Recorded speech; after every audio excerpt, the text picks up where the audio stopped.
checked out his profile. His name was Mason. According to his bio, he was a football player at a college near mine.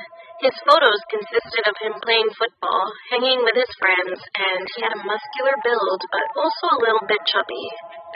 Eventually, I decided to accept his request, but I just ignored lots of DMs from him and went about my day.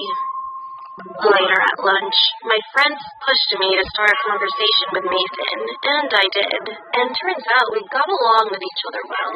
We talked about fitness, movies, books, and college, a lot of common things. I told him about running in the woods and on the beach, and he told me I was cute and had a good body. He had also asked me if we could meet sometime. It seemed nice, but I was unsure. A couple of days later, I went out for a run around 6 in the morning. Although it was an early morning, outside it was really hot, so I wore a sports crop top and shorts. I was confident with my body anyway. As I went outside, I noticed there was a black car parked outside. I looked closer and could see someone looking at me. And when I left the woods at the same place where I went in, I noticed the same black car was parked nearby. I was scared. I started running back to my dormitory. As I looked back, I noticed the car wasn't following me. I calmed down a little bit and thought maybe that wasn't the same car. When I went back to my dorm, the black car wasn't there, and I felt safe. I had a shower, changed, and got ready for the first lesson. I checked Instagram and saw that Mason had messaged me. He told me he wanted to wrestle me. I thought nothing of it and just texted back, "Sounds fun," with a winky face. As I was just about to leave my dorm for the first lesson, he messaged me again, asking to meet me at his dorm at his college, and that he wanted to meet me because he loved me. I felt bad as I wasn't interested in a relationship. I sent him a message back telling him that I wasn't interested in it and just wanted to stay friends. Throughout the rest of the day, Mason didn't message me back.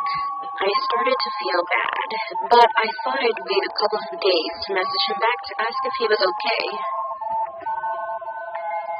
The next morning, I went for my daily run. I put on my crop top and shorts and went outside. The black car wasn't around at my dorm, and neither was it outside the woods, so I felt safe. I ran through the woods. It was hot, and I had already run quite a bit. I ran along this trail, and no one was around me. That was until a figure jumped out from behind a tree, a meter in front of me, shouting, "Surprise!" It was Mason.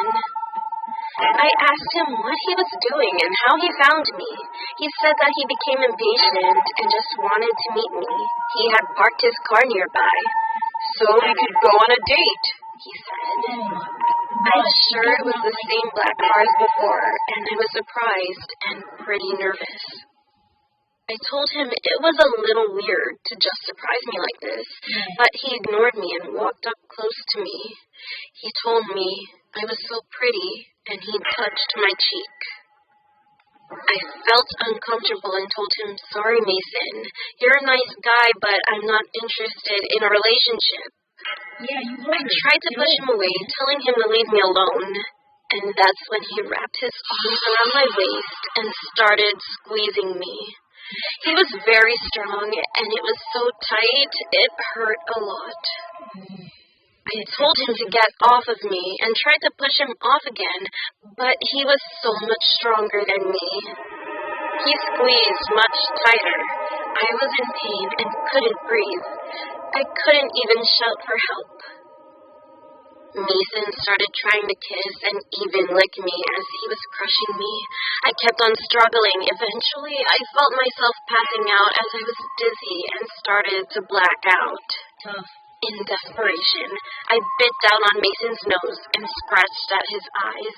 He said, "Let go of me, bitch," and pushed me down as he held his face. As I got my breath back, I got up and started sprinting out of the woods. Finally, I got to college and told my friends what happened, and then explained it to the police. I wanted to press charges and a restraining order on him. They told me they'll investigate it as soon as possible. No, they won't. I blocked Mason on Instagram as well as Twitter and Facebook. He didn't follow me on either, but I blocked him just in case. What the? The next time I heard about Mason was after his trial.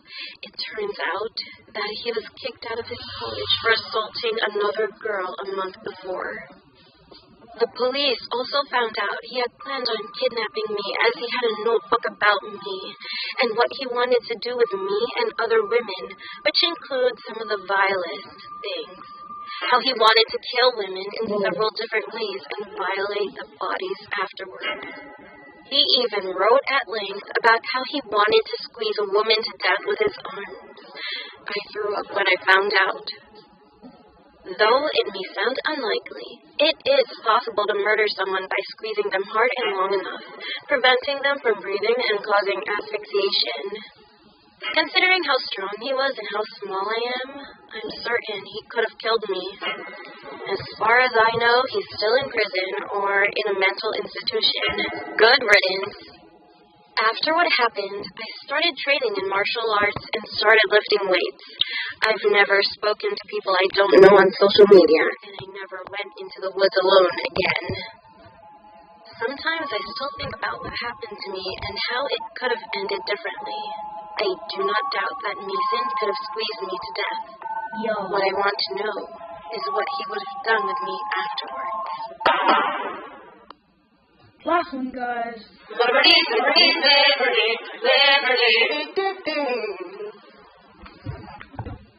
Last one, guys.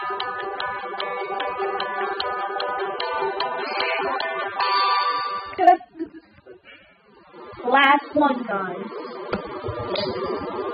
Last one.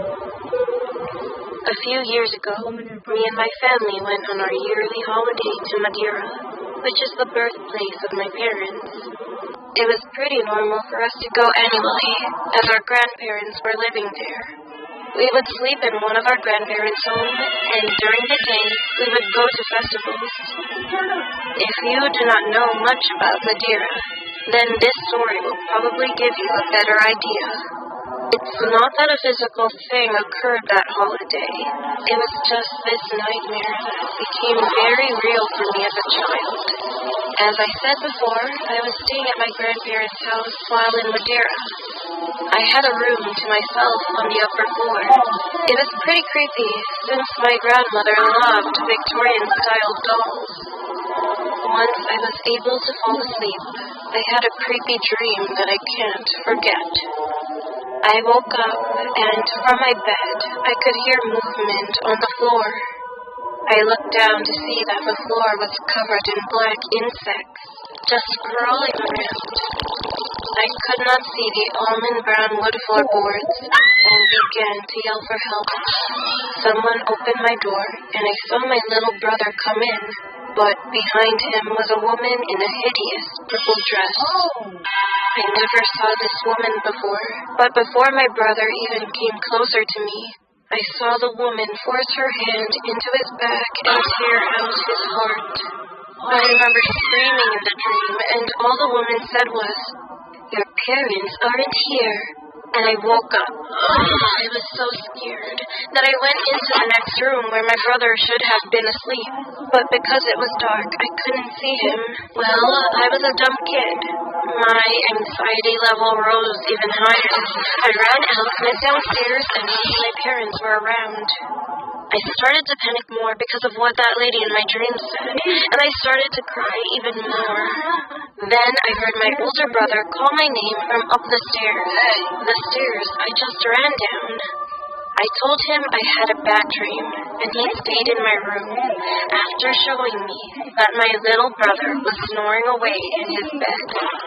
The next morning, my brother told my parents how I behaved, so my mother asked me what happened. I told her about the dream with the lady in the hideous purple dress.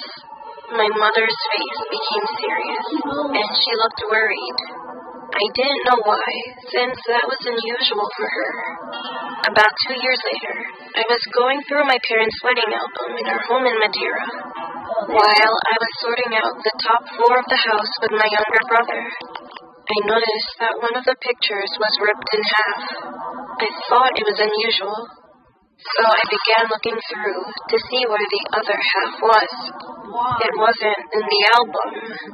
I brushed it off. About an hour later, I was going through one of the drawers in the living room cabinet. I saw this picture of a woman in a purple dress. She looked almost identical to the woman in my dream. It was the same dress. I began to get goosebumps, so I put the album on top of a table and opened it to the page with the teared-up picture. I began to shiver once the tear of both pictures fit perfectly well together. With worry, I began to ask my mother who was in the image.